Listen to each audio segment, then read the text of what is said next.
I'm a Gen Z, but growing up, my parents would take us to our grandparents in the village to stay with them during the holiday period and spend time with them. So I know most of the Igbo traditional things, yes, and that is because of my grandparents of blessed memory.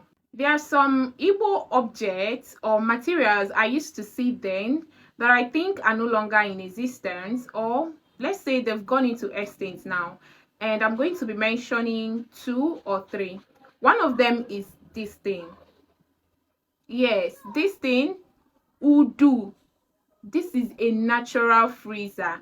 Back then, it was dung in a hole, like they put it in the ground.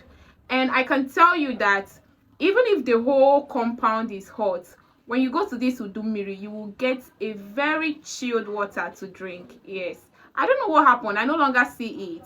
The second one is this. Yes, yam ban, obaji. I no longer see it even in the village. Because yam is one of my favorite food, I used to assist my grandfather in the yam ban a lot. And there is this species of yam that they do put in the yam ban. It's usually round. In my village, we call it jiporokporo. It used to be round. That yam, hey, very, very sweet something. I mean, what happened? We no longer see yam ban. Maybe because you can just go to the market and buy yam. And the third one, I think I no longer see, maybe because everybody has rebuilt their houses in the villages. Nobody has uko again. Uko in my village, you have in my grandmother's kitchen on top of the roof. They used to hang things for it to dry on top of the kitchen roof. So if you want your things to preserve, maybe your fish or corn, they'll hang it on top of that kitchen roof. They call it uko.